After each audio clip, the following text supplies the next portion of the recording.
É só pensar com nossos filhos.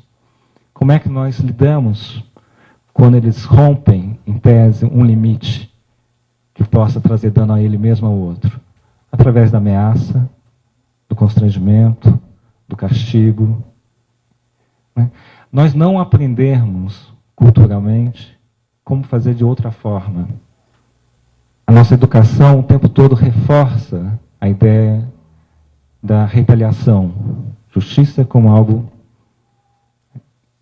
como vingativo. Como fazer isso? Né? Esse é o nosso grande desafio. Sair de uma cultura de medo para uma cultura de paz. Né? Com uma cultura que fala que violência é inevitável, para uma cultura que fala que violência é evitável, sim. Uma cultura que fala que há algo errado com o ser humano, e outra que vem e diz que é possível lidar com a violência sem violência. Uma que diz que sem castigo ou punição não haverá respeito à ordem, e outra que entende que o ser humano tem uma natureza solidária e compassiva. Uma que diz que existem pessoas boas e más, que os maus merecem ser punidos, e outra que diz que a paz se aprende. Como fazer essa transposição? É esse momento que nós estamos historicamente. Esse é o grande desafio.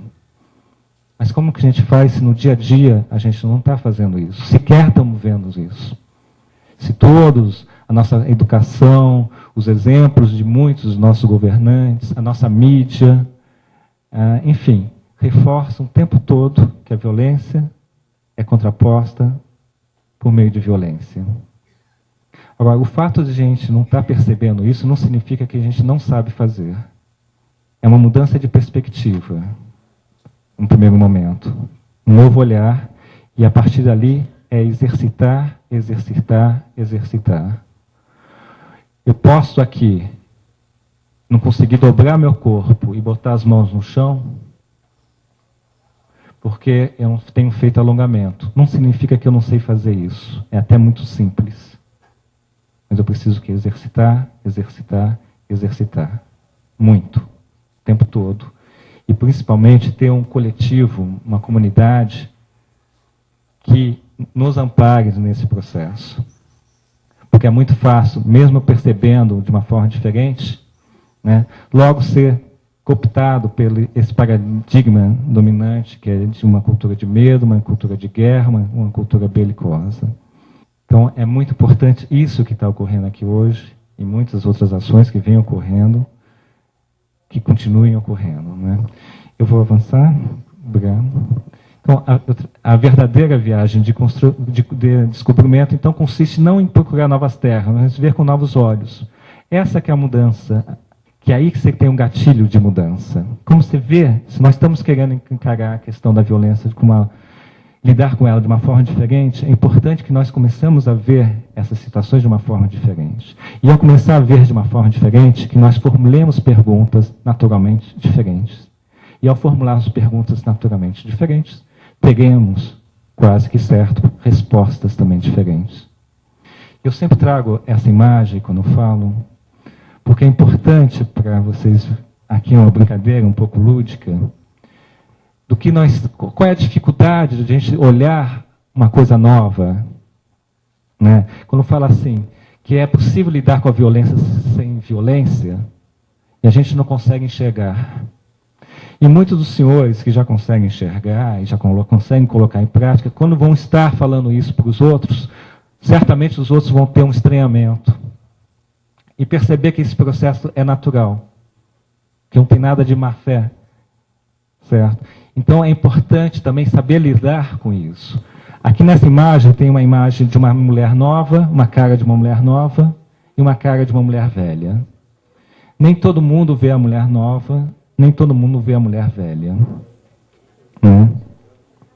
A mulher velha, ela tem um nariz grande aqui, uma boca aqui e está olhando para lá. E a mulher nova tem um olho aqui, um capô, a grande está olhando transversalmente. Vai ser muito comum que vocês contarem, atuando ou falando, é possível sim lidar com violência sem violência, que a pessoa não vai entender do que você está falando. Como é que se faz isso? e não consiga ver. Então, dentro dessa nova perspectiva, dessa nova ação, como enfrentar a violência e a exclusão sem violência. Novamente, é o Norberto Bobbio, que é um grande jurista, que recolocou essa questão sem retroalimentar a violência. Porque, então, se a gente tem a única ferramenta que nós tivermos for um martelo, não tem como. A gente sempre vai estar tratando todos os problemas como prego. Né? Isso é um psicólogo americano que fala. Então, como criar novas ferramentas? Né? Que você possa lidar com situações que não seja só a base do bater. Né? E aí que vem, dentro do direito, aí que vem a justiça restaurativa e outros movimentos também, né? Mostrando que é possível sim, que dentro mesmo do todo o ordenamento jurídico, existem possibilidades, de outras possibilidades.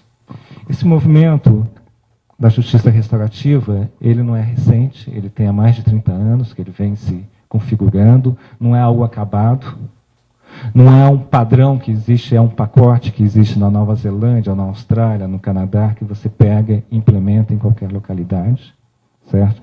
Existem princípios definidos, né?